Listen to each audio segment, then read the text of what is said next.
Hello, and welcome to another Modern Manna Medical Minute. Today, we're going to talk about the theory of relativity and stress. Now, it's not the same as what Einstein taught us, but this theory of relativity, I don't think Einstein had any more insight than we do. It's dealing with toxic relationships, especially among relatives, and bad relationships that we live with, because these are all incredible stressors, and we know that stress can really exacerbate illness and actually bring on illness.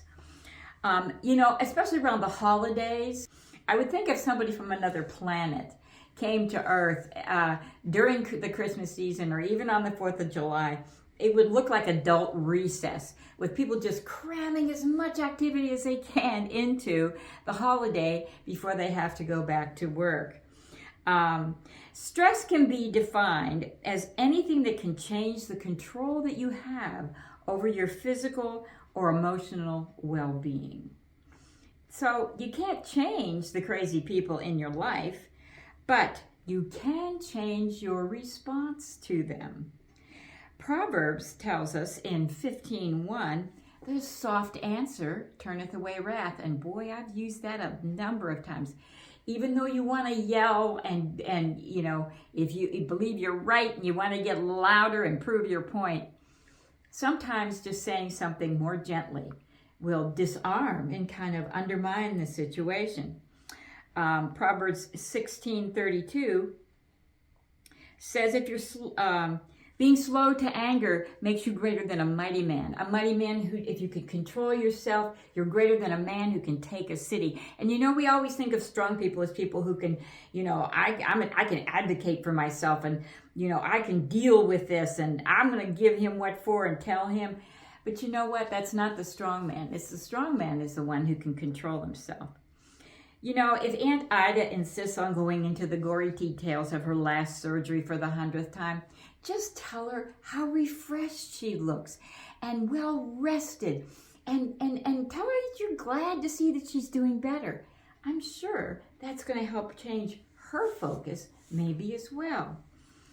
A man's belly shall be satisfied with the fruit of his mouth, and with the increase of his lips shall he be lifted. What does that mean? It means that pleasant conversation can fill the heart. And many times that's where the problem is. Aunt Ida has some stuff in her life that makes her feel like a victim or whatever. Everybody has stuff in their own life that makes them feel less than or gives them some sort of a response in situations that is not always godly. So when we have developed years of conditioning responses to bad toxic relationships, where do we find those kind words? Well, you meditate on them, you think about them, you go to Scripture, and you look at them with a tender pity and see them as a soul to be one. So next time you're tempted, let's go into Proverbs, let's go into the Psalms. Next time you're tempted to encourage somebody to take a hike, maybe we need to just take a walk with them and use that soft answer to turn away wrath.